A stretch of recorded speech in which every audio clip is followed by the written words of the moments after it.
السلام علیکم ورحمۃ اللہ وبرکاتہ۔ الحمدللہ وحدہ الصلاۃ والسلام علی من لا نبی بعد اما بعد۔ معزز سامعین، پیغام حدیث میں آپ کو خوش آمدید ہے۔ آج کی جو حدیث ہے وہ سنن ابن ماجہ حدیث نمبر 3957 ہے۔ اس حدیث کے راوی سیدنا عبداللہ ابن عمر رضی اللہ تعالیٰ عنہما ہیں۔ آپ فرماتے ہیں کہ نبی علیہ الصلاۃ والسلام نے فرمایا کہ قریب ہے کہ ایک ایسا زمانہ تم پر آنے والا ہے جس میں لوگوں کی خوب چھان چھپٹ کی جائے گی، انہیں خوب چھانا جائے گا۔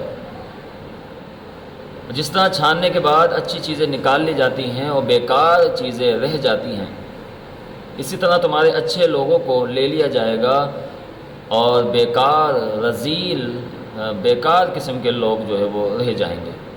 ان بیکار قسم کے لوگوں کی نشانی یہ ہوں گی کہ وہ عہدوں کو توڑیں گے، امانتوں کو ضائع کریں گے، جھوٹ کا ساتھ دیں گے۔ تو یہ چیزیں ان کے اندر زیادہ ہوں گی۔ اور پھر نبی علیہ الصلاۃ والسلام فرماتے ہیں کہ اس کی وجہ سے ان کے اندر کثیر اختلافات ہو جائیں گے۔ اور پھر آپ علیہ الصلاۃ والسلام نے اس کی ایک تمثیل بیان فرمائی، شببا آپ نے جو ہے وہ انگلیاں ملائیں آپس میں، دونوں انگلیاں آپس میں ملائیں اور فرمایا کہ اس طرح ان میں کثیر اختلاف ہو جائیں گے، اختلافات زیادہ ہو جائیں گے، نظریات مختلف ہو جائیں گے، جھگڑے بڑھ جائیں گے۔ صحابہ فرماتے ہیں کہ اللہ کے نبی جی اس وقت ہم پھر کیا کریں؟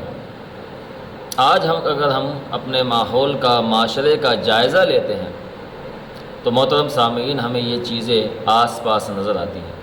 اچھے لوگوں کو ڈھونڈنے کے بعد بھی اچھے لوگ نہیں مل پاتے، سچے لوگ نہیں مل پاتے، امانت دار نہیں مل پاتے، جو وعدے کی پاسداری کریں ایسے لوگ میسر نہیں ہیں۔ 2 نمبر قسم کے لوگ، فراڈی قسم کے لوگ، ڈرامے باز قسم کے لوگ ہر جگہ پہ عام ہیں، ہر شعبے میں پھیلے ہوئے ہیں۔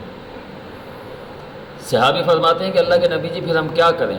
آپ علیہ الصلاۃ والسلام نے فرمایا پھر تم نے یہ کام کرنا ہے، وَتَأْخُذُونَ بِمَا تَعْرِفُونَ، تم نے ہر اس بات کو لے لینا ہے جو اچھی ہے۔ اور اس کی مزید وضاحت دیگر کتب میں ہے کہ تَأْخُذُونَ بِكِتَابِ اللَّهِ وَسُنَّةِ رَسُولِهِ، تم نے اللہ اس کے رسول کی باتوں کو لے لینا ہے جو صحیح ہیں۔ وَتَدْعُونَ مَا تُنْكِرُونَ، اے وَتَدْعُونَ بِخِلَافِ کتاب اللہ وسنت رسولی، جو اللہ اس کے رسول کی باتوں سے ہٹ کر ہیں انہیں چھوڑ دینا ہے۔ اور پھر آپ نے فرمایا وَتُقَبِّلُوا عَلَىٰ خَاصَّتِكُمْ، اور پھر اپنے خاص لوگوں پہ آپ نے توجہ دینی ہے، اپنے اہل و عیال پہ، اپنے عزیز و اقارب پہ، اپنے مخلص دوستوں پر، اہل علم پر آپ نے توجہ دینی ہے، ان کے ساتھ رہنا ہے، ان کے ساتھ گھل مل کے رہنا ہے۔ اور آگے فرمایا وَتَذَرُونَ مَا أَمَرَ عَوَامِكُمْ، اور پھر اپنے جو بیکار جو لوگ ہیں، جو عوام الناس کے جو معاملات ہیں ان سے اپنے آپ کو الگ تھلگ کر لینا ہے۔ ہر کسی کے معاملے میں ٹانگ اڑانا، ہر کسی کے معاملے میں انٹرفیئر کرنا، یہ آج ہمارے معاشرے میں بہت زیادہ عام ہے۔ ہر بندہ کسی نہ کسی کے مسئلے میں کود جاتا ہے، اس کا مسئلہ بھی خراب ہوتا ہے اور اپنا مسئلہ بھی وہ خراب کر بیٹھتا ہے۔ یہ نبی علیہ الصلاۃ والسلام نے فتنوں کے حالات میں کرنے والے کام بتائے ہیں۔